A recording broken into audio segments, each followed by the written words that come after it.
Hello Yeshi.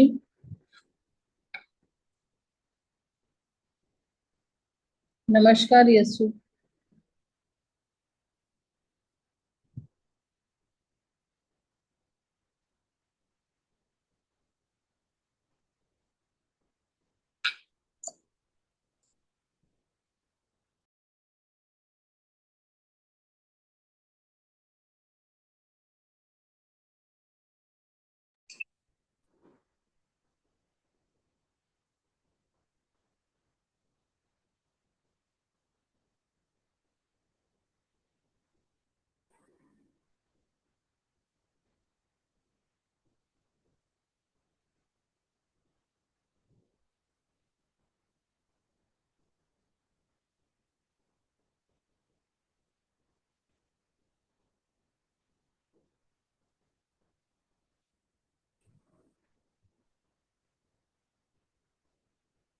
Hello रश्मि। नमस्कार ma'am. नमस्कार रश्मि।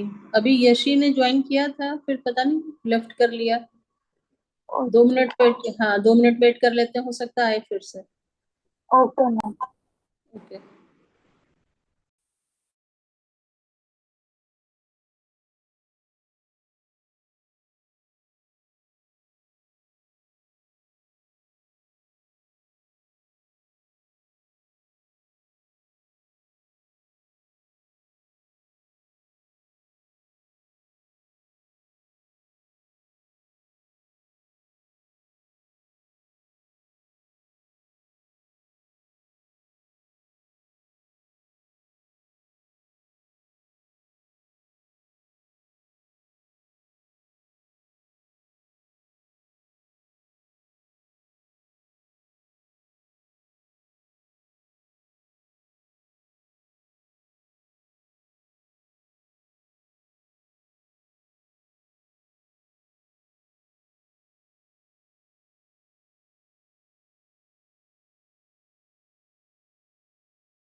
Hello Yeshi. नमस्कार मैम। नमस्कार। स्टार्ट कर रहे हैं हम लोग क्लास, ठीक है। Okay ma'am. हम्म। व्हाइट बोर्ड शेयर कर रहे हैं।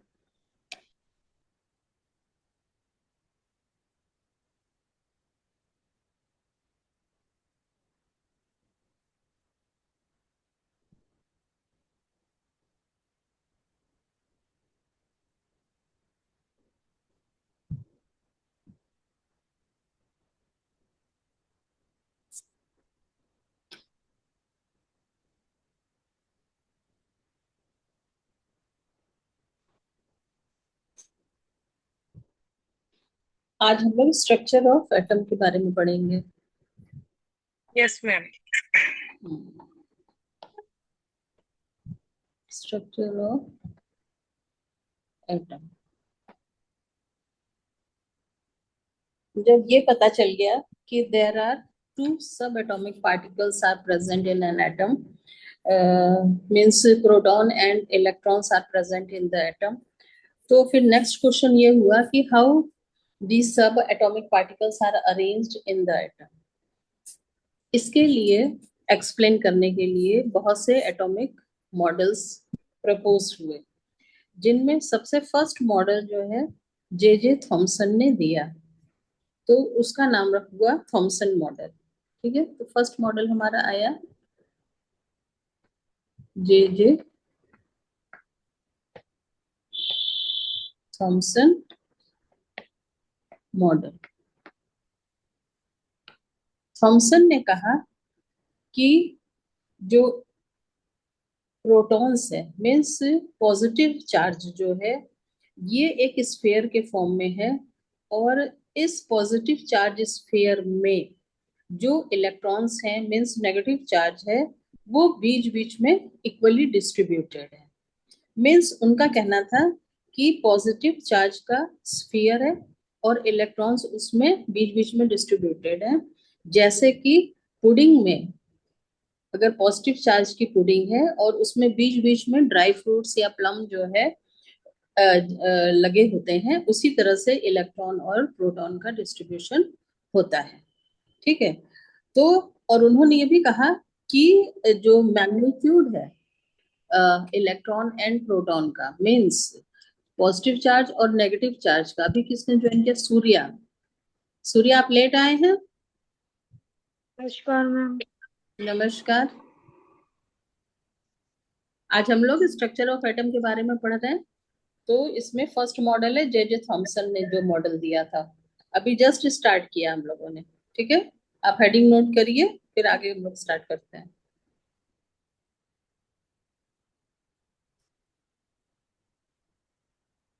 He proposed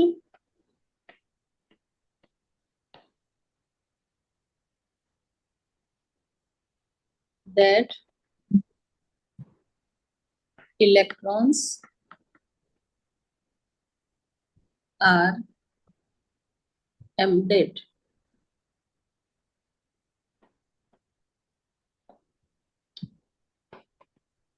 in the positive sphere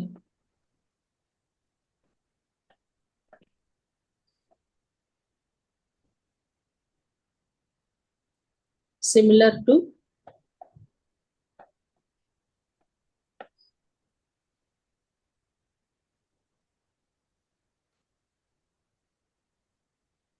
pudding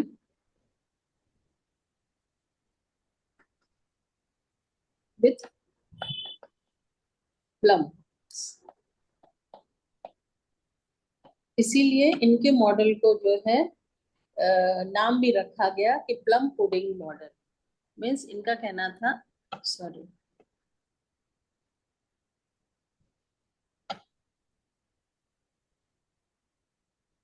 कि जैसे ये पॉजिटिव चार्ज का स्फीयर है, इसमें बीच बीच में ऐसे इलेक्ट्रॉन्स लगे हुए हैं। ठीक है, पॉजिटिव स्फीयर और ये इलेक्ट्रॉन।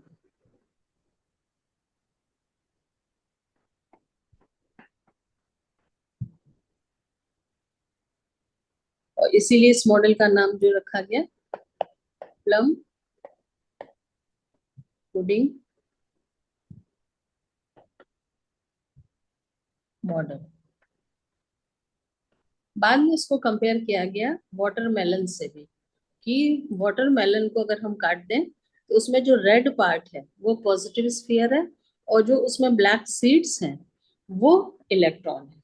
मीन्स इलेक्ट्रॉन का स्ट्रक्चर, सॉरी, एटम का स्ट्रक्चर जो है कुछ इस तरह का है। और इसमें उन्होंने ये भी कहा कि मैग्नीट्यूड जो है नेगेटिव पॉजिटिव चार्ज का इक्वल है। दूसरा पॉइंट इन्होंने यही किया, the magnitude of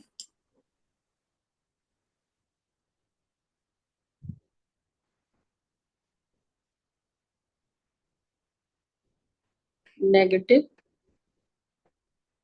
and positive charges are equal.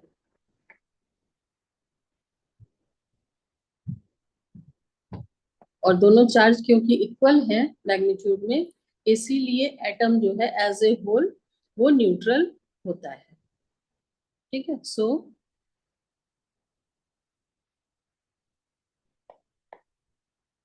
The atom as a whole is electrically neutral।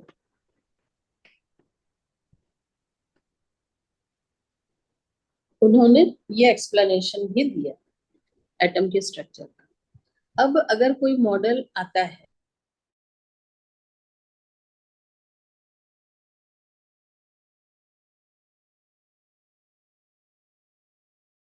Propose किया गया है ये सही है या इसमें कोई प्रॉब्लम है।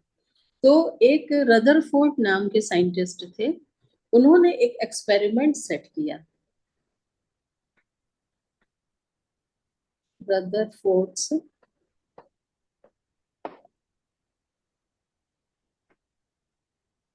Experiment.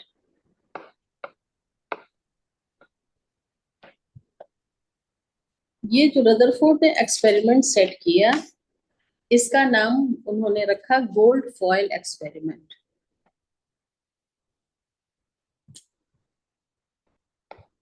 Gold foil experiment.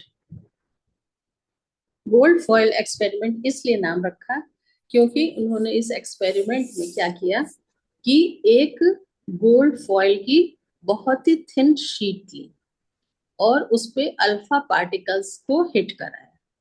Gold foil की शीट जो ली उन्होंने, गोल्ड फॉयल को इसलिए सेलेक्ट किया क्योंकि ये मालूम है हम लोग को कि गोल्ड जो मेटल है ये मोस्ट मेलेबल मेटल होता है।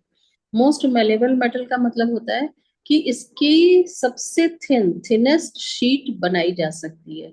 इससे ज्यादा थिन शीट और किसी मेटल की नहीं बनाई जा सकती। तो इसीलिए उन्होंने गोल्ड को सेलेक्ट किया और उसकी बहुत ही थिन शीट बनाई। लगभग, ये किसका, यशी राजपूत आप अपना माइक बंद करिए। तो गोल्ड फॉयल की जो शीट उन्होंने ली इतनी थिन ली कि करीब उसमें 1000 एटम्स थिक थी वो, थिक। और वो जो शीट ली उन्होंने गोल्ड फॉयल की, उसपे अल्फा पार्टिकल्स को हिट कराया। अल्फा पार्टिकल को उन्होंने इसलिए सेलेक्ट किया क्योंकि अल्फा जो पार्टिकल होते हैं उसका जो मास होता है ये 4 यूनिट होता है और इसका जो चार्ज होता है ये माइन सॉरी इसका चार्ज जो होता है 2 होता है। ठीक है। अब इसका चार्ज 2 है और मास 4 यूनिट है, तो उनको ये समझ में आया कि ये सफिशिएंट हैवी पार्टिकल है। अगर ये फास्ट स्पीड से हिट करेंगे तो इसमें काफी एनर्जी होगी और हमें कुछ बेटर रिजल्ट मिलेगा। अब जैसा जे जे थॉमसन ने कहा था कि एटम का स्ट्रक्चर जो है वो पुडिंग की तरह है, मीन्स पॉजिटिव चार्ज का पूरा स्फीयर है। तो अल्फा पार्टिकल जो है इसमें जो है ये प्लस चार्ज है अल्फा पार्टिकल पे। तो जो प्लस चार्ज है अगर उससे हम उसको हिट करेंगे तो देखें किस तरह का डिफ्लेक्शन हमें इन पार्टिकल में मिलता है, क्योंकि प्लस प्लस को रिपल करेगा। तो वो देखने के लिए उन्होंने ये एक्सपेरिमेंट को सेटअप किया, गोल्ड फॉयल एक्सपेरिमेंट को। लेकिन जो उनका रिजल्ट, जो एक्सपेक्टेड रिजल्ट था वो रिजल्ट नहीं मिला। उनको जो क्या ऑब्जर्वेशन मिला, जैसे सपोज ये थिन शीट है, एटम का स्ट्रक्चर उन्होंने माना, तो उन्होंने देखा क्या कि जो उन्होंने गोल्ड फॉयल को हिट किया अल्फा पार्टिकल से, तो मैक्सिमम अल्फा पार्टिकल जो थे वो सीधे निकल गए, जबकि ऐसा नहीं होना चाहिए था। अगर वो पॉजिटिव चार्ज का स्फीयर है तो वो हिट होकर डिफ्लेक्ट होना चाहिए था। लेकिन उन्होंने देखा कि मैक्सिमम पार्टिकल, अल्फा पार्टिकल उस फॉयल से सीधे निकल गए। कुछ पार्टिकल्स जो थे वो डिफ्लेक्ट हुए कुछ एंगल पे जाके।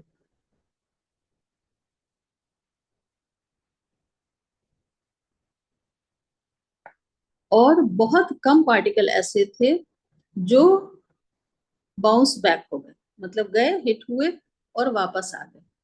तो अब ये रिजल्ट उनके लिए बहुत अनएक्सपेक्टेड रिजल्ट था कि इस तरह का रिजल्ट क्यों आया। ठीक है, इसको नोट कर लीजिए। This experiment give the following observation.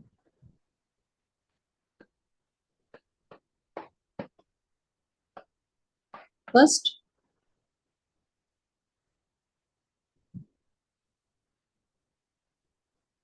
most of the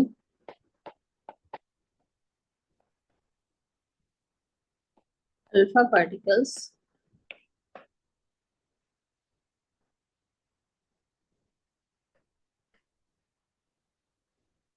passed straight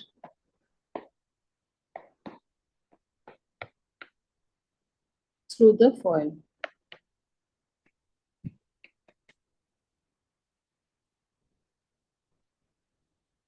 दूसरा उन्होंने ऑब्जर्व किया, some were deflected by small angle.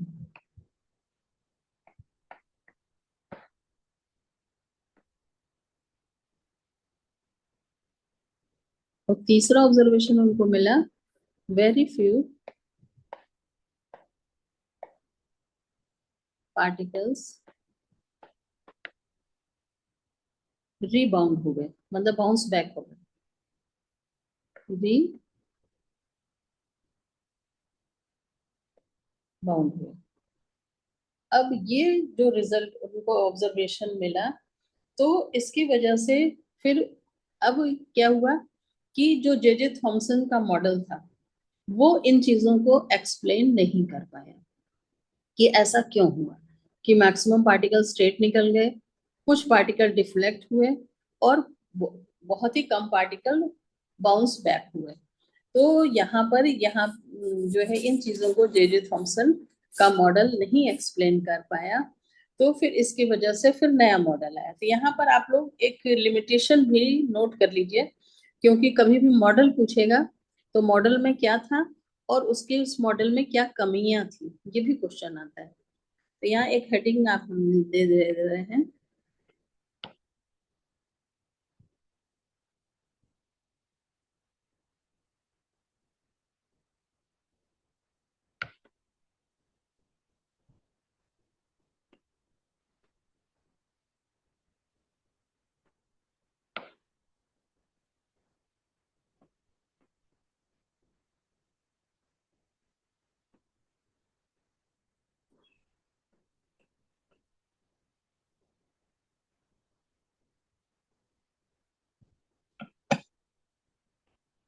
कुछ प्रॉब्लम हो रहा है।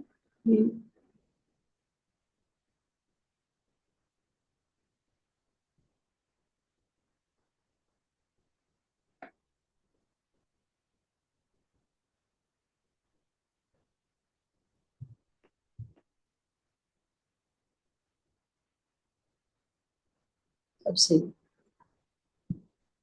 ठीक है।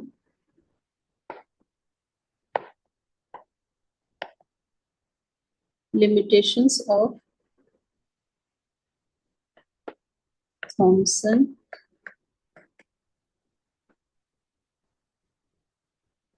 model.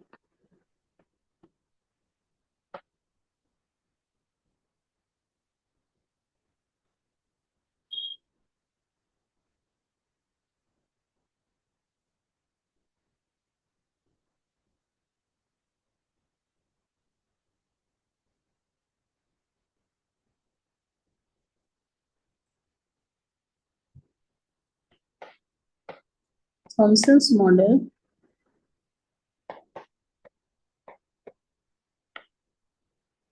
गोल्ड फॉयल एक्सपेरिमेंट को एक्सप्लेन नहीं कर पाया ना, स्पेशली ये नहीं बता पाया कि क्यों अल्फा पार्टिकल जो है अनडिफ्लेक्टेड जो है स्ट्रेट निकल गए। Thomson's model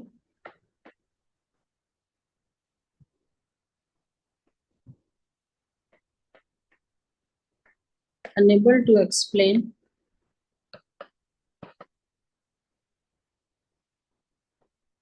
why most of the alpha particles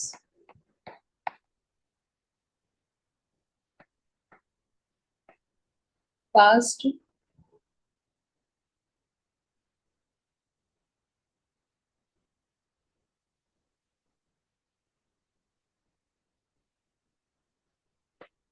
undeflected।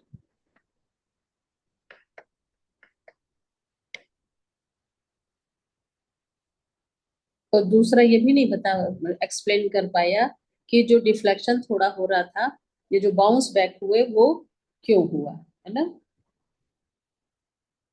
Thomson's model unable to explain why most of the alpha particles passed undeflected in the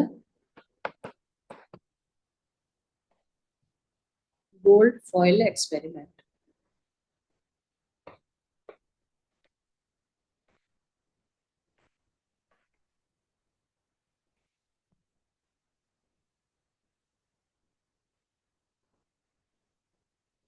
और ये भी नहीं एक्सप्लेन कर पाया कि जो डिफ्लेक्शन हुआ लार्ज एंगल पे वो क्यों हो रहा है,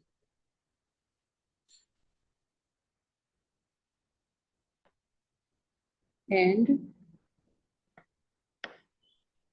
why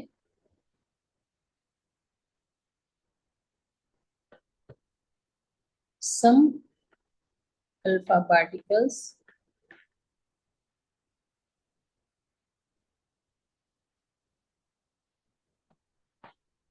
show deflection through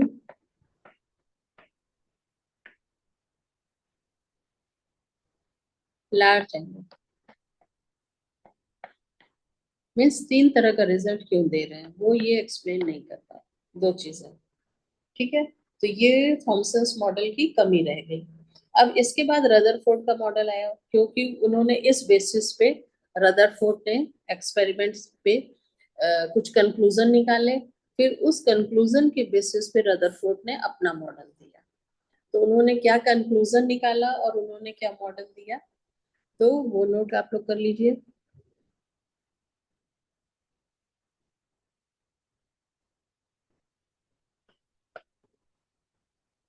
Rutherford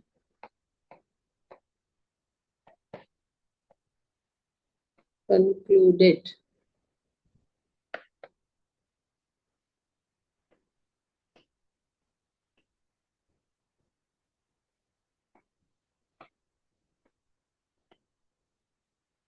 from his experiment, first conclusion उन्होंने निकाला कि एटम जो है वो सॉलिड नहीं है, बल्कि most of the space is empty. तो फर्स्ट कंक्लूजन उन्होंने यही निकाला कि most of the space inside the atom is empty, और इसीलिए जो है मैक्सिमम जो अल्फा पार्टिकल्स थे वो स्ट्रेट निकल गए undeflected.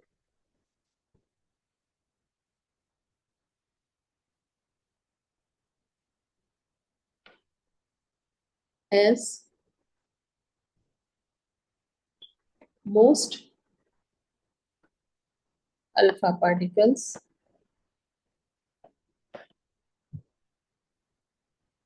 passed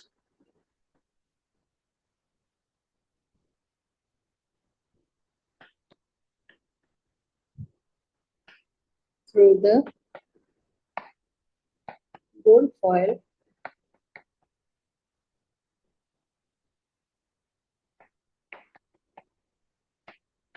without any deflection, मतलब स्ट्रेट निकल गए। फर्स्ट कंक्लूजन उन्होंने ये निकाला। सेकंड कंक्लूजन निकाला कि जो पॉजिटिव चार्ज है एटम का ये बहुत ही लिटिल स्पेस को ऑक्यूपाई कर रहा है। Positive charge of the atom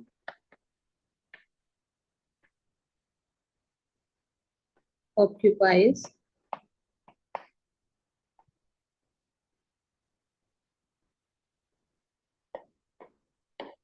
very little space।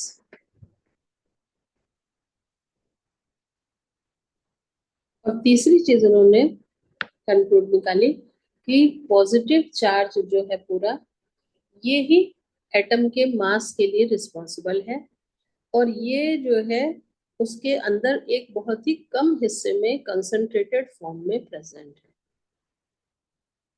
उन्होंने कहा कि all the positive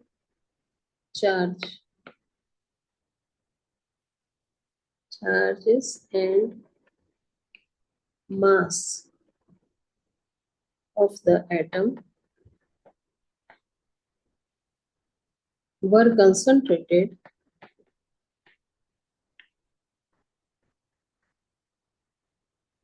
in a very small volume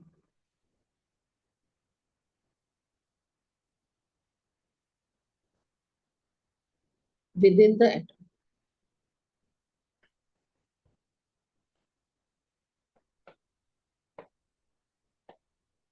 Means as compared to atomic size, atom के साइज के कंपैरिजन में इस पॉजिटिव चार्ज का जो हिस्सा है, पार्ट है, वो बहुत ही छोटा है। अब इन सारे कंक्लूजन के बेसिस पे फिर रदरफोर्ड ने अपना एक मॉडल प्रेजेंट किया, जिसको कहा जाता है रदरफोर्ड्स मॉडल ऑफ एटम या न्यूक्लियर मॉडल ऑफ एटम। ठीक है, रदरफोर्ड्स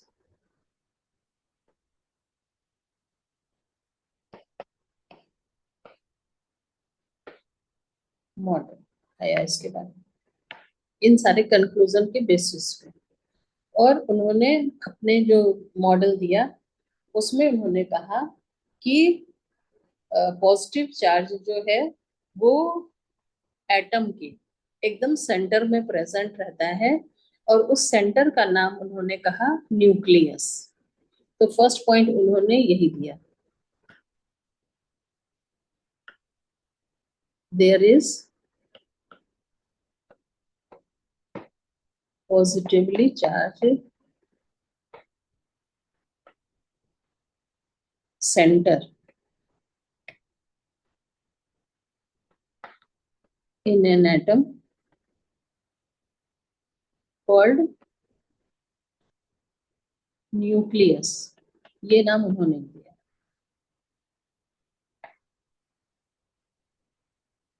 और ये भी कहा कि एटम का पूरा मास इसी न्यूक्लियस में रिसाइड करता है, and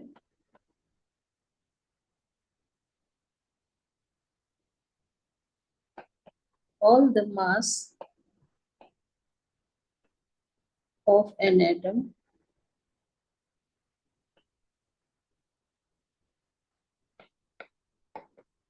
resides in the nucleus।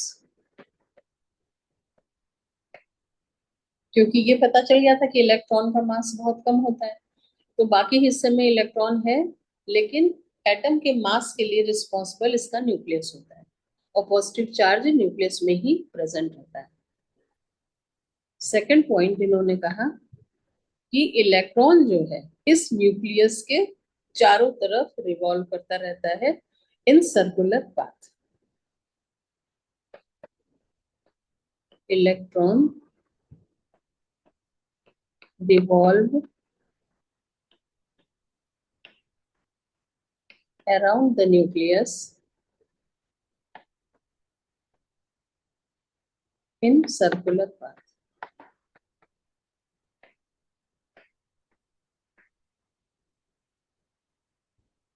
और उन्होंने कहा कि ये इस तरह से सर्कुलर पाथ में रिवॉल्व करता है जैसे कि सन के चारों तरफ प्लैनेट्स घूमते हैं, उसी तरह से इलेक्ट्रॉन जो है न्यूक्लियस के चारों तरफ घूमता है। इसीलिए इनके मॉडल का नाम जो रखा गया उसको प्लैनेटरी मॉडल ऑफ एटम भी कहा गया, क्योंकि वो प्लैनेट्स की तरह उन्होंने कंपैरिजन किया कि जैसे सन के चारों तरफ प्लैनेट्स घूमते हैं उसी तरह न्यूक्लियस के चारों तरफ इलेक्ट्रॉन्स घूमते हैं। ठीक है, in circular path like planets orbiting the sun।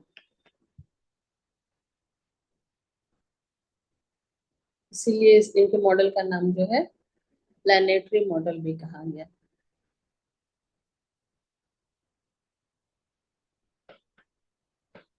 Hence, this model is called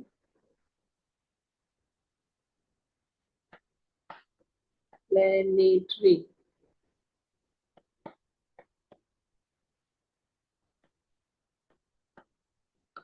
model of atom.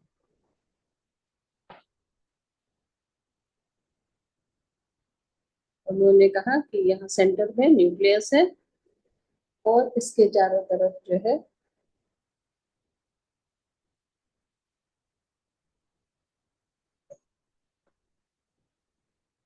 ऐसे चक्कर इलेक्ट्रॉन लगाता है।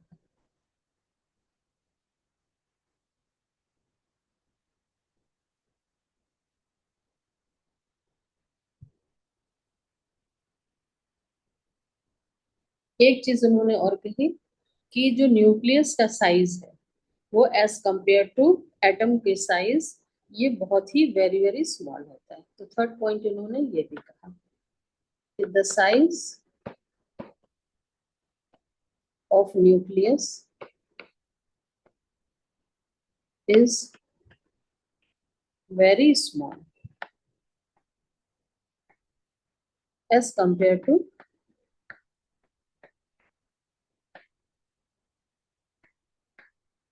size of atom।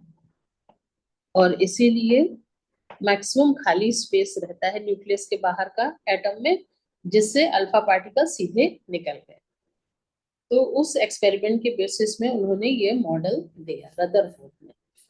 अब रदरफोर्ड का मॉडल नो डाउट थॉमसन के मॉडल से बेटर था, लेकिन इसमें भी कुछ कमियां रह गई। कमियां क्या रह गई कि जैसे रदरफोर्ड ने अपने मॉडल में कहा कि electrons revolve around the nucleus, और हमको मालूम है कि अगर कोई चीज सर्कुलर मोशन में मूव करती है तो हर पॉइंट पे उसका डायरेक्शन चेंज होता है। ठीक है, अब अगर किसी का डायरेक्शन मोशन के थ्रू हर पॉइंट पे चेंज हो रहा है, it means there is acceleration, change in velocity हो रहा है ना, डायरेक्शन चेंज हो रहा है तो वेलोसिटी चेंज हो रही है, वेलोसिटी चेंज हो रही है, it means there is acceleration. अब अगर एक्सेलरेशन है तो वहां उसमें कुछ एनर्जी यूज होगी एक्सेलरेटेड पार्टिकल में। अब जब एनर्जी यूज होगी तो इलेक्ट्रॉन की एनर्जी धीरे धीरे कम होती जाएगी। अगर इलेक्ट्रॉन की एनर्जी सर्कुलर मोशन में मूव करते समय कम होती जा रही है तो धीरे धीरे क्या होगा, इलेक्ट्रॉन जो है न्यूक्लियस के पास आता जाएगा, उसकी एनर्जी कम होती जाएगी तो उसका जो सर्कुलर ऑर्बिट होगा छोटा होता जाएगा और वो न्यूक्लियस के पास आता जाएगा। और कुछ समय के बाद ऐसा होगा कि इलेक्ट्रॉन उस न्यूक्लियस में जाके कोलैप्स कर जाएगा, और जब कोलैप्स कर जाएगा तो क्या होगा कि एटम तो एग्जिस्ट नहीं करेगा। लेकिन एक्चुअल में तो ऐसा नहीं होता है, एटम एग्जिस्ट करता है और इलेक्ट्रॉन कोलैप्स नहीं करता है न्यूक्लियस में जाके। तो इसका रीजन रदरफोर्ड नहीं दे पाए। वो इस बात को नहीं समझा पाए कि अगर सर्कुलर मोशन में हम कह रहे हैं कि इलेक्ट्रॉन रिवॉल्व करता है तो वो उसकी एनर्जी कम क्यों नहीं हो रही है और वो कोलैप्स क्यों नहीं कर पा रहा है। इस चीज को वो एक्सप्लेन नहीं कर पाए। तो आप लोग ये भी नोट कर लीजिए कि इसके मॉडल में लिमिटेशंस क्या थे। लिमिटेशंस ऑफ रदरफोर्ड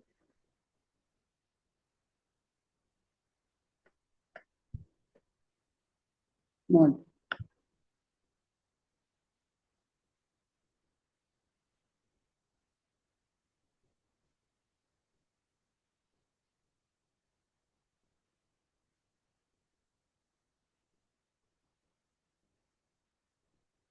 If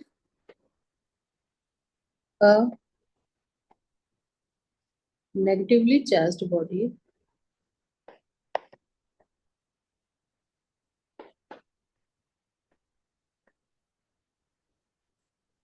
या इलेक्ट्रॉन है तो हम इलेक्ट्रॉन लिखेंगे। If a negatively charged electron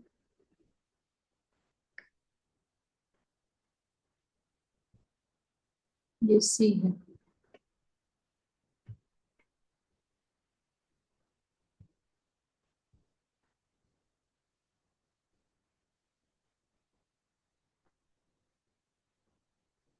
keeps accelerating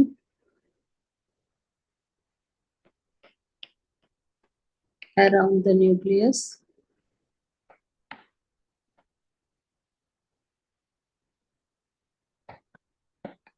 it should lose energy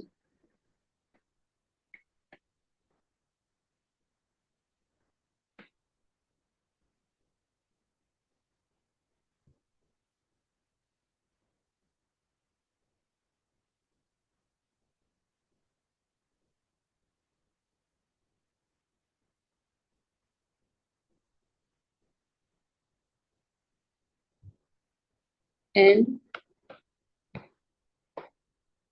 after some time it would fall into the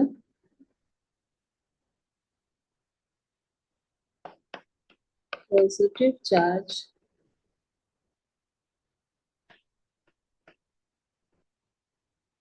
nucleus and atom would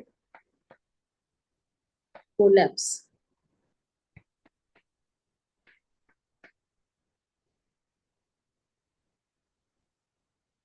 लेकिन reality में तो ऐसा होता नहीं है, एटम स्टेबल होता है, बट इन रियलिटी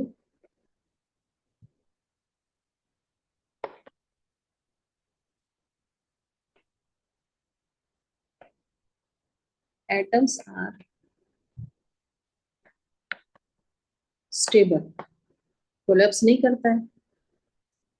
अब इस चीज को रदरफोर्ड का मॉडल एक्सप्लेन नहीं कर पाया, है ना।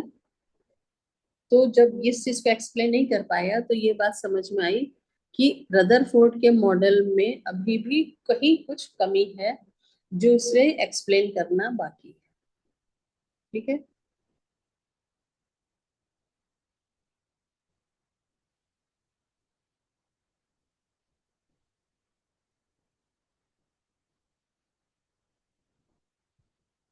अब इसके बाद नेक्स्ट मॉडल आया हमारा बोर्स मॉडल। ठीक, कितना टाइम हो रहा है, हाँ स्टार्ट कर दे रहा है। नेक्स्ट मॉडल आया हमारा बोर्स मॉडल।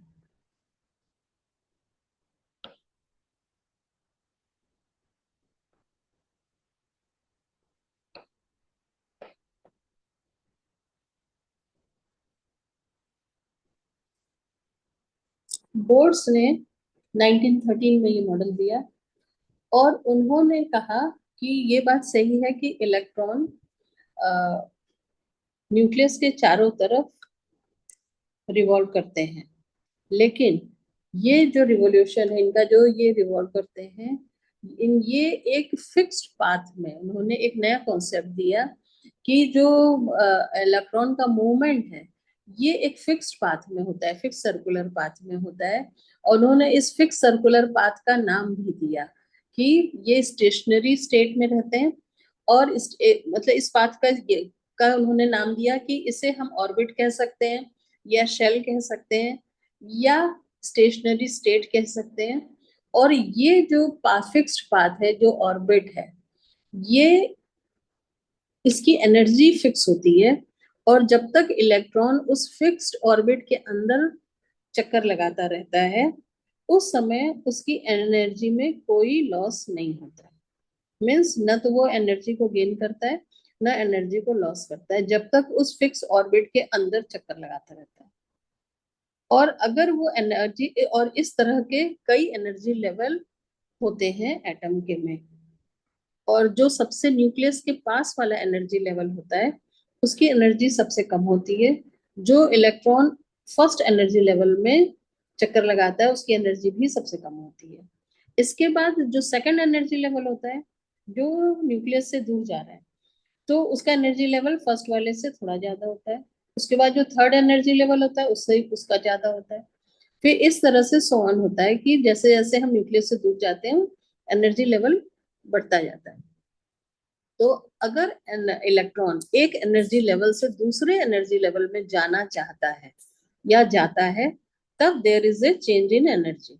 लेकिन अगर वो अपने ही एनर्जी लेवल में चक्कर लगा रहा है तो उसकी एनर्जी में कोई चेंज नहीं होता है। तो ये कॉन्सेप्ट जो ऑर्बिट का कॉन्सेप्ट था बोर ने सबसे फर्स्ट टाइम दिया, ये कॉन्सेप्ट पहले नहीं था। ठीक है, तो इसको भी आप लोग नोट करिए। और इस एनर्जी लेवल का उन्होंने नाम भी दिया कि जो ये एनर्जी लेवल है इनका जो नाम दिया KLMN, शेल कहते हैं, या नंबरिंग की उन्होंने 1 2 3 4 5 6 करके। तो न्यूक्लियस की तरफ से नंबरिंग होती है। तो इसको भी आप लोग नोट कर लीजिए, उन्होंने जो अपने मॉडल के पॉइंट्स बताए। According to bore,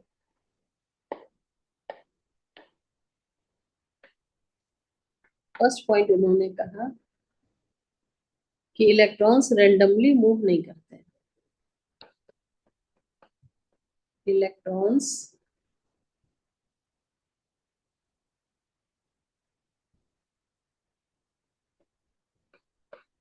move in fixed circular path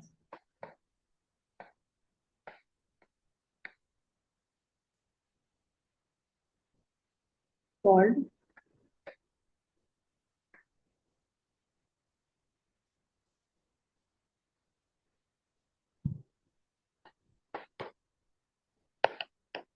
stationary states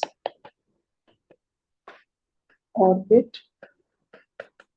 orbit और शेल वर्ड ज्यादा कॉमन है, ऑर्बिट्स और शेल ये ज्यादा कॉमन है। और किसी भी शेल में या किसी भी ऑर्बिट में का एक एनर्जी लेवल होता है और उस एनर्जी के इलेक्ट्रॉन्स उस ऑर्बिट में मूव करते हैं।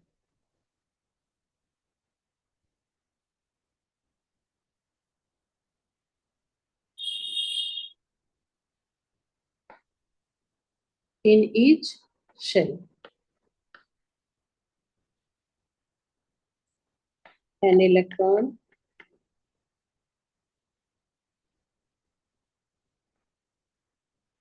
has definite amount of energy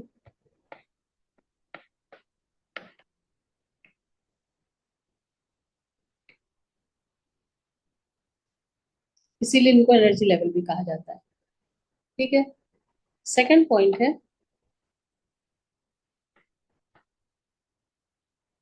these shells are represented by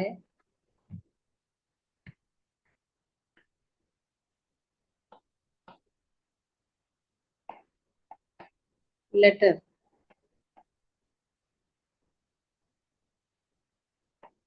capital के, सब कैपिटल है, KLMN,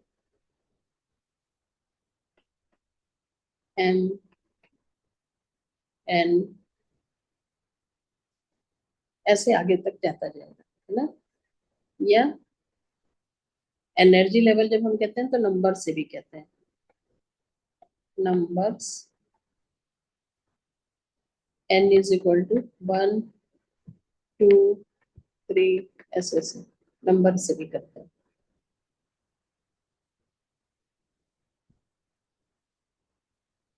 जैसे सेंटर में न्यूक्लियस है, ये न्यूक्लियस के जस्ट बाहर वाला जो शेल होगा ये K होगा, इसके बाहर वाला जो होगा L होगा, इसके बाहर वाला M होगा, इसके बाहर वाला N होगा। तो नेमिंग हम कैसे करेंगे, सबसे अंदर वाला के हो गया, के का मतलब हो गया n इज इक्वल टू 1। ठीक है, इसके बाहर वाला जो है l है, l का मतलब हो गया n इज इक्वल टू 2। इसके बाहर वाला m, m हो गया, m means n is equal to 3। इसके बाहर वाला n हो गया, n का मतलब हो गया n इज इक्वल टू 4। इस तरह से नंबरिंग होती है और एनर्जी लेवल भी अंदर से बाहर बढ़ता है। मीन्स अंदर वाले शेल का एनर्जी लेवल कम होता है, बाहर वाले का ज्यादा होता है। अगर इलेक्ट्रॉन कम एनर्जी लेवल से ज्यादा एनर्जी लेवल में जाएगा तभी जा पाएगा जब वो एक्स्ट्रा एनर्जी को गेन करेगा, और बाहर वाले एनर्जी लेवल से अंदर वाले एनर्जी लेवल में तभी आ पाएगा जब वो एनर्जी का लॉस करेगा। अदरवाइज वो अपना एनर्जी लेवल चेंज नहीं कर सकता। ठीक है,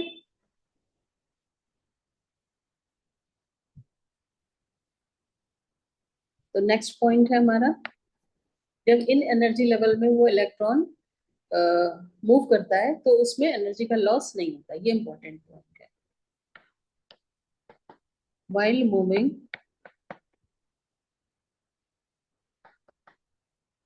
in a fixed shell,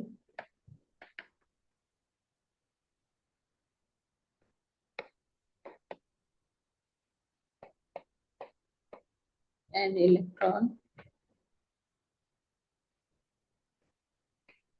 does not lose energy। Energy gain या लॉस तभी होगा जब वो अपने एनर्जी लेवल को चेंज करेगा। ठीक है, अब ये तो हम बता ही चुके नेक्स्ट पॉइंट की, इनर वन जो है वो के है, फिर उसके बाद एल है, फिर एम है ना, और इसको जो है के को हम एन इक्वल टू 1 कहते हैं।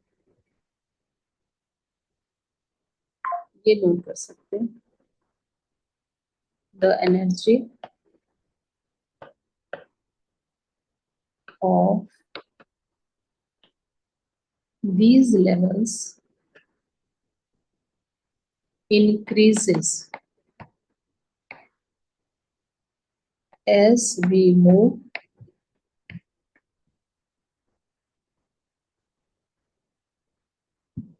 away from nucleus।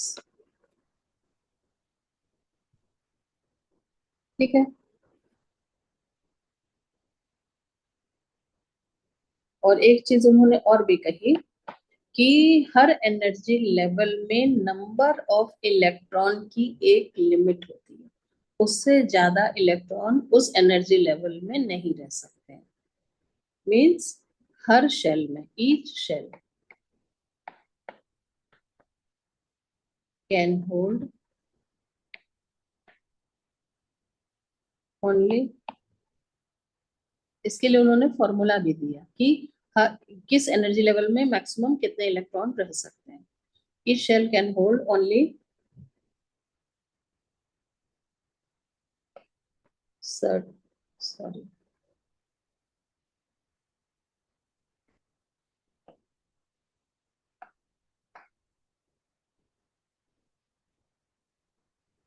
only certain number of electrons।